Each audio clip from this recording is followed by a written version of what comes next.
Shalom adik-adik, mari kita mulai hari ini dengan merenungkan firman Tuhan. Sebelumnya kakak ajak adik-adik untuk berdoa dulu ya. Tuhan Yesus, terima kasih untuk berkat yang telah kau sediakan bagi kami hari ini. Sekarang kami mau saat teduh merenungkan firman-Mu, biarlah kami bertumbuh dalam pengenalan akan Kristus dan semakin mengasihi-Mu. Ajar kami Roh Kudus, hanya di dalam nama Yesus kami sudah berdoa. Amin. Tema renungan hari ini adalah mintalah, carilah, ketoklah. Silahkan adik-adik membaca kembali Matius 7 ayat 7-11.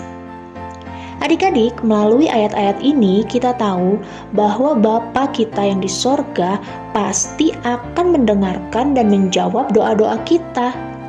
Tapi ada yang harus kita lakukan, yaitu mintalah, carilah, dan ketoklah.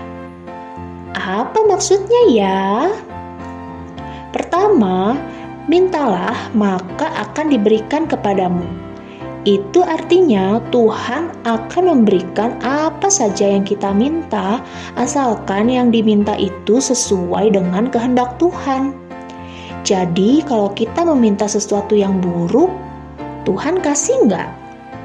Atau kalau kita meminta Tuhan untuk melakukan sesuatu yang buruk kepada seseorang yang kita nggak suka, apakah akan Tuhan lakukan? Tentu tidak adik-adik. Tuhan hanya memberikan kita hal-hal yang baik, dan Dia juga hanya melakukan hal-hal yang baik.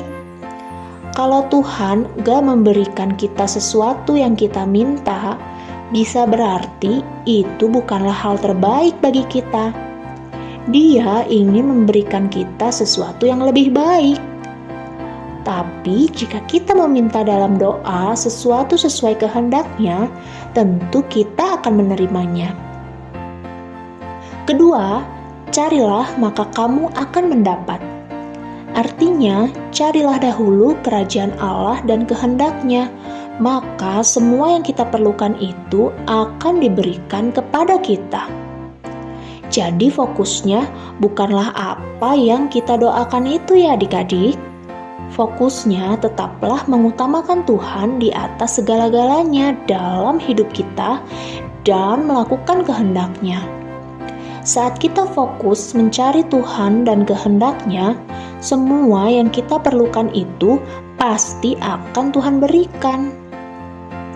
Terakhir, ketoklah maka pintu akan dibukakan bagimu.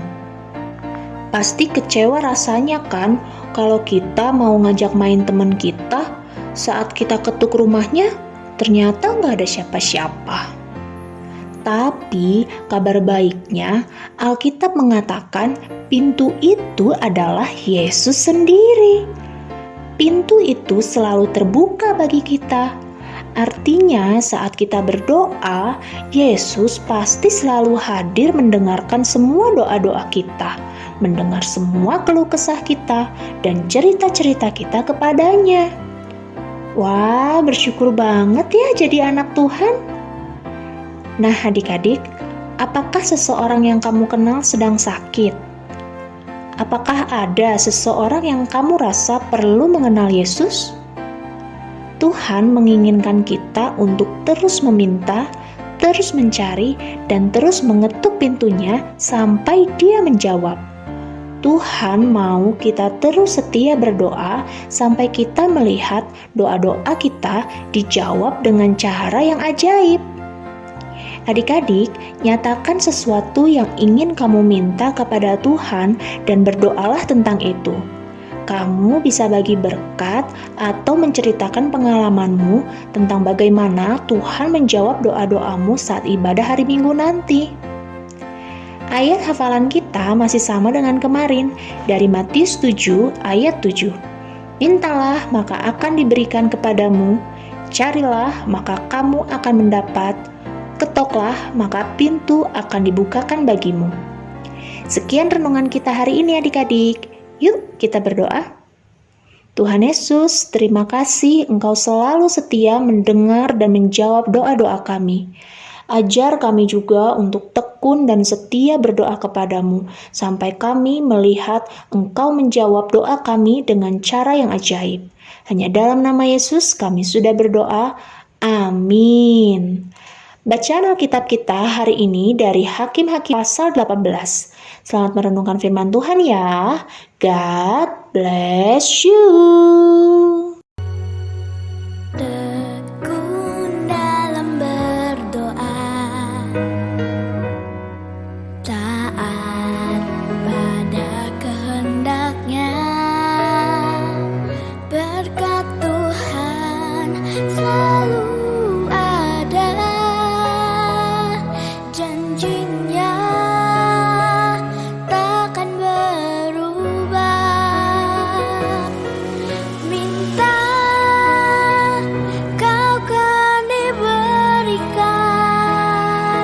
cari kau kan mendapatkan, ketuk pintu akan dibukakan bagimu. Tuhan dengar, minta kau kan diberikan, cari